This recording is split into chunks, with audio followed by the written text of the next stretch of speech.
Bonjour tout le monde et bienvenue pour ce nouveau podcast qui vous est proposé par la Fondation Création d'entreprises affiliée à la Banque Centrale Populaire. Nous nous trouvons actuellement à El Jadida dans le cadre d'une conférence qui aborde la question de la décarbonation. Une question qui est de plus en plus d'actualité, un peu à l'échelle mondiale, mais même au Maroc, et qui touche également les PME et les TPE. Alors pour en parler, nous avons le plaisir d'accueillir Monsieur Loïc Jäger-Huber. Bonjour. Bonjour. Et merci d'avoir accepté notre invitation. Avec plaisir. Alors je rappelle que vous êtes directeur régional d'Engie Afrique du Nord. Alors la première question, que veut dire la décarbonation? Alors, la décarbonation, c'est peut-être un concept un peu flou pour beaucoup de monde, parce qu'en fait, ça englobe tellement de sujets en fait, quand on aborde la thématique, eh bien, on le prend souvent par qu'un seul prisme. Or, ce qu'on dit, c'est que la décarbonation, c'est un phénomène, un concept systémique qui englobe beaucoup de composantes, les énergies renouvelables, la mobilité, la gestion des déchets, la gestion de l'eau et donc l'économie circulaire au sens large. Mais le sens de la décarbonation, c'est vraiment arriver à produire des biens, des produits en utilisant le moins de carbone possible.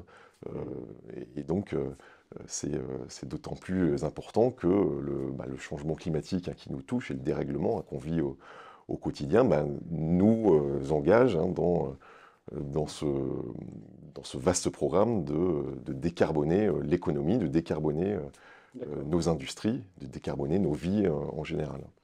Donc le cadre le plus global, c'est le changement climatique, puis le cadre plus étroit, c'est d'obtenir une nouvelle démarche, un nouveau schéma. On a des entreprises qui sont rentables, qui continuent de produire, mais dont l'empreinte carbone sera la plus faible possible, c'est-à-dire les moins polluantes possibles. Et vous dites également les personnes. Effectivement, il y a un mode de vie à adopter pour polluer le moins possible. Nous, alors ça part souvent de la société. D'ailleurs, la société, c'est souvent les consommateurs, on dit même les consommateurs, ceux qui disent nous, on a des vies de plus en plus sobres, d'un point de vue carbone, d'un point de vue énergétique, d'un point de vue consommation des ressources, gestion de ses propres déchets, gestion de son eau, gestion de... C'est bien, qui est un sujet extrêmement d'actualité, avec un stress hydrique très fort, notamment au Maroc. Et comment on transcrit ça dans le monde de l'entreprise, un monde évidemment de plus en plus global. On est ici avec les entreprises exportatrices du Maroc, qui sont de toute taille. On a des très grandes entreprises, des PME, des entreprises beaucoup plus petites, parfois familiales, parfois multi-actionnaires, parfois déjà... à l'international, parfois qui hésitent à aller à l'international, mais qui se dit que la décarbonation est justement aussi un outil qui leur permettra de d'autant plus facilement exporter à l'international. Et d'accéder à de nouveaux marchés plus exigeants en termes de respect de l'environnement. Tout à fait. Une fois, là on a défini la décarbonation, maintenant quelle forme prend-elle concrètement? Y a-t-il des labels, des certifications qu'une entreprise peut acquérir pour apporter la preuve qu'elle met en pratique dans son management, dans sa production, dans tous les aspects de son activité? Alors avant de parler de label, on parle souvent de bilan carbone ou d'audit carbone. C'est-à-dire que l'entreprise va essayer d'auditer tous ses processus industriels, de l'amont à l'aval, que ce soit ses processus logistiques, ses processus de production de biens ou de services d'ailleurs, jusqu'à son processus d'emballage, son processus de transport, de marketing, tous les processus de l'entreprise en tant que telle, pour voir quels sont les processus les plus impactants finalement sur sa feuille de route de décarbonation. Et il y a des cabinets qui font ce type d'audit spécialisé? Il y a des cabinets, il y a des entreprises, y compris locales, des auditeurs, des bureaux d'études ou de certification qui vont accompagner les entreprises de toute taille. Engie le fait, alors plutôt pour des moyennes et grandes entreprises, souvent à une échelle globale. Elle a accompagné par exemple l'OCP, elle le fait pour des entreprises comme Forestia, des entreprises comme Danone, à une échelle mondiale. Généralement, c'est plusieurs sites industriels. Et on va à la fois faire un audit de tous leurs sites, et puis ensuite un plan d'action de la décarbonation sur du multi-composante. La gestion de leur mobilité, de leur flotte de véhicules, la gestion de leur logistique, la gestion de leur énergie, évidemment, les économies circulaires qu'ils peuvent faire, la récupération de leur chaleur, la récupération du froid aussi, hein, parfois. Donc là, on viendra vers le volet de la rentabilité, parce qu'effectivement, ça peut être rentable même de faire cet audit et de corriger ce qui doit être corrigé. Parce qu'il y a une déperdition des fois d'énergie mal récupérée. Exactement. De... Exactement. D'accord. L'efficacité énergétique, c'est le premier volet de la décarbonation. D'ailleurs, là est ma question suivante. Alors, si j'ai bien compris, c'est au niveau de toute la chaîne de valeur que se fait l'audit afin de faire un diagnostic, enfin un bilan diagnostic, voir qu'est-ce qu'il faut changer et à quel niveau il faut changer. Mais d'après votre expérience, c'est à quel niveau de la chaîne de valeur que se situe généralement le problème? Est-ce que c'est en amont, au niveau de l'énergie utilisée, ou c'est au niveau de la gestion des matières premières, de la transformation? En fait, tout dépend de la maturité de l'entreprise. Souvent, on a déjà des entreprises qui s'engagent dans ce type d'audit, qui sont déjà engagées depuis longtemps dans la transition énergétique et qui ont déjà leurs panneaux solaires, qui sont déjà connectés à des champs d'énergie renouvelables, qui font déjà de la biomasse, qui font déjà de la géothermie parfois. Et là, c'est plutôt sur le volet efficacité énergétique qui aura encore des gains. Et puis, de plus en plus, on a des entreprises qui partent de zéro. Et donc là, c'est à la fois sur leur production énergétique et donc aussi sur leur facture énergétique, produire local, notamment au Maroc. Alors au Maroc, il y a eu quand même une protection tarifaire qui a protégé la société comme les entreprises. Cela étant, c'est pas totalement durable. Les sociétés comme l'ONE perdent beaucoup d'argent. Le contribuable, je pense, commence à le savoir. Donc cette protection, ce bouclier tarifaire ne sera pas durable, ad vitam aeternam. Et donc on sait qu'une énergie produite localement, avec des entreprises locales, avec un maximum de matières premières produites localement, sera aussi beaucoup plus rentable que de l'énergie importée, par exemple, ou fossile, d'autant plus avec des taxes carbone, justement, qui rajouteront un prix au carbone. D'accord.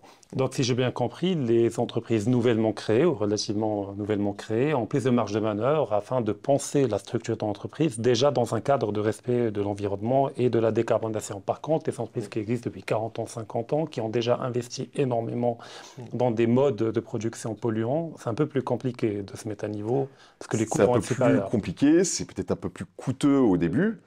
Mais avec les contraintes qui vont venir, et on le sait à terme, on le voit venir justement avec la CBAM, le mécanisme de taxe carbone aux frontières, mais d'autres mécanismes qui peuvent exister, on voit que ce carbone aura de plus en plus un coût, et du coup jouera sur la compétitivité.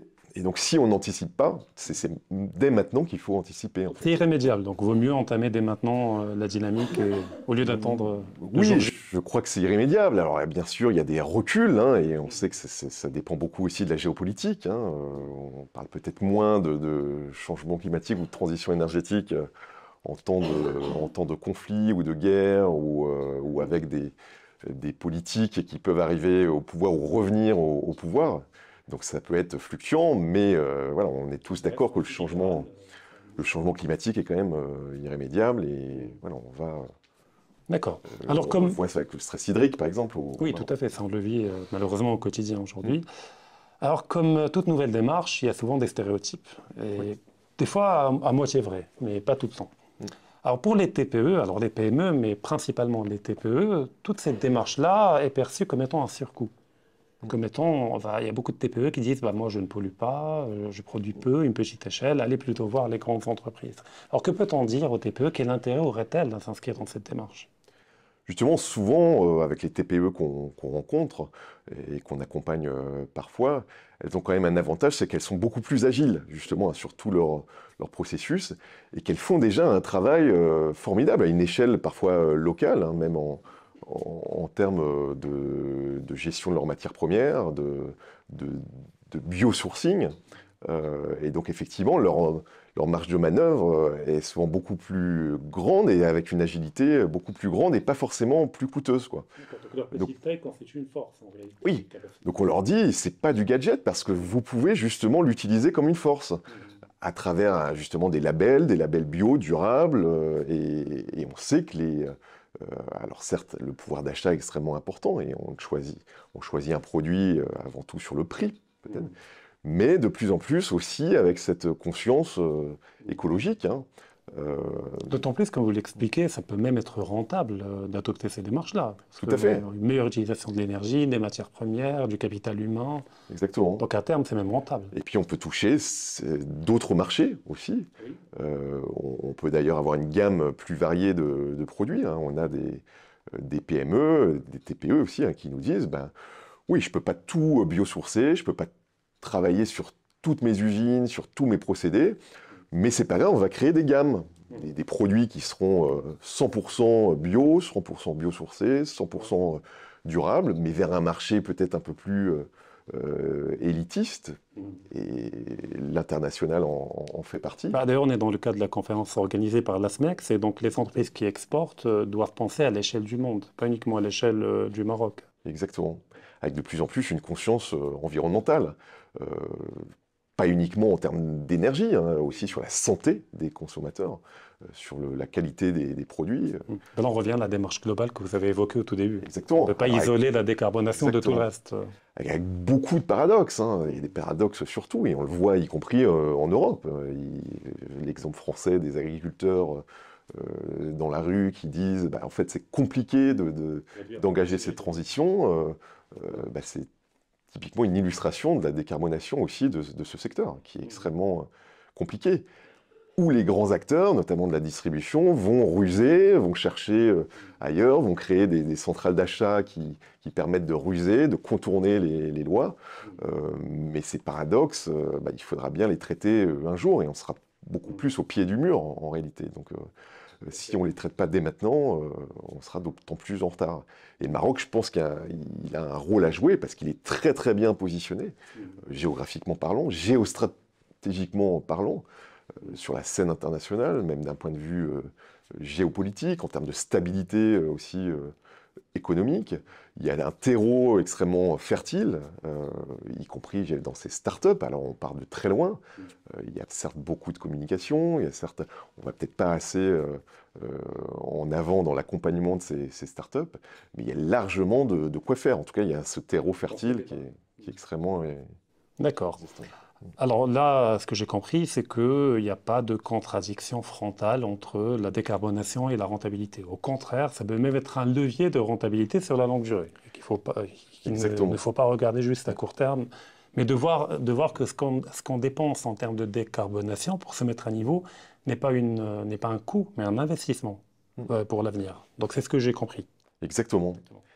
Et c'est la même dans le secteur de l'énergie, quand on produit de manière centralisée, que ce soit du gaz, du charbon, hein, le Maroc est à 80% charbon en termes de production, on a ce même type de remarque. Oui, on peut dire, oui, le charbon c'est moins cher, en plus le charbon russe par rapport au charbon d'Afrique du Sud, bon, oui, peut-être c'est moins cher, mais est-ce qu'on voit le charbon de manière systémique? Est-ce qu'on voit les dégâts au niveau plus large sur la santé, sur la société en général, donc c'est tout ça qu'il faut prendre en compte, le coût global des énergies que vous produisez et le coût global de l'ensemble de vos processus, qui à long terme finira par être payant, y compris vis-à-vis du consommateur final qui, lui, est de plus en plus à la recherche d'un produit éthique, d'un produit de bonne qualité, qu'on peut réutiliser plus facilement, qu'on peut recycler plus facilement. D'ailleurs, sur ce point, il y a beaucoup d'entreprises occidentales principalement qui mettent en avant dans le marketing différents labels, commerce équitable ou empreinte carbone extrêmement faible, etc.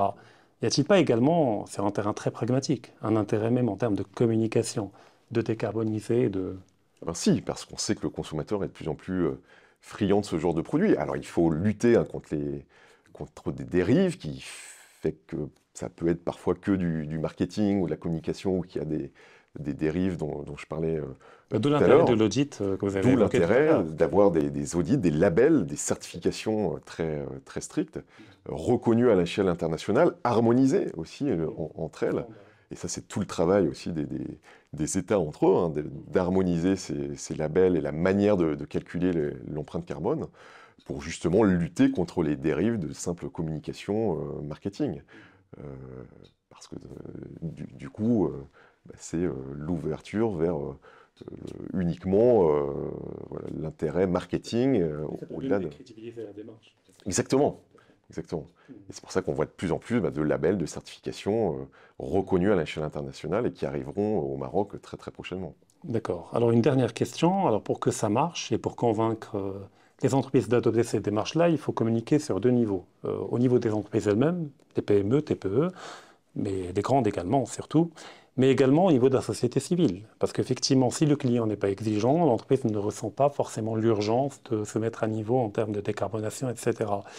Y a-t-il un schéma de communication qui est développé, une stratégie de communication pour travailler sur les 2 volets? Alors, cette conférence s'inscrit dans cette démarche-là, mais dans le cas du Maroc, est-ce que vous ressentez qu'il y a une dynamique de communication à ce volet-là? Il y a une dynamique de la société civile et de l'industrie via ces clusters, via ces fédérations, via justement des associations comme la SMEX, qui ont un devoir d'information.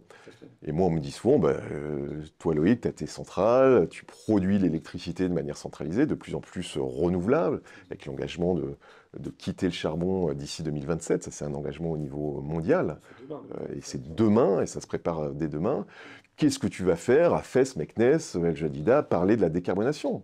Et généralement, je réponds que c'est mon rôle d'aller sensibiliser tous les publics, toutes les régions du Maroc, avec les associations, avec mes collègues industriels, pour justement que tout le monde soit embarqué, que toutes les tailles d'entreprises soient embarquées, pas uniquement les entreprises exportatrices d'ailleurs, mais que ça donne des idées, c'est-à-dire que ça soit aussi un levier pour aller vers l'international. Et encore une fois, le Maroc est très bien positionné, hein, au carrefour entre l'Afrique, le Moyen-Orient et l'Europe. Et l'Amérique du Nord. Et puis même l'Amérique du Nord, exactement, avec déjà des liens très très forts. Donc, position du Maroc. La dynamique est en marche. Voilà, mais effectivement, il faut que le politique le porte avec sa vision. Il faut qu'il y ait un cadre juridique, politique hein, qui existe, légal. Voilà, ça, selon les sujets, ça prend du temps, hein, plus ou moins de temps. Mais il faut aussi que voilà, la société civile soit de plus en plus convaincue et que tout le tissu industriel, de la très petite entreprise à la grande entreprise multinationale, soit aussi convaincu et moteur, quoi. De toute façon, les deux sont étroitement liés, puisque les grandes entreprises sous-traitent énormément aux petites entreprises. Donc c'est tout l'écosystème qui doit se mettre à niveau, effectivement. Et demain, sur ce genre de certification, c'est toute la chaîne de valeur qui sera testée, qui sera... Exactement. Du petit transporteur à l'emballage, passant par tous les procédés, y compris la manière de recycler tel ou tel produit ou sous-produit ou matière première. Loïc Jäger-Huber, merci infiniment pour tous ces éclairages et courage pour ce que vous faites dans cette perspective-là. Et on remercie également toutes les personnes qui nous ont suivis et on vous donne rendez-vous très prochainement pour un nouveau podcast.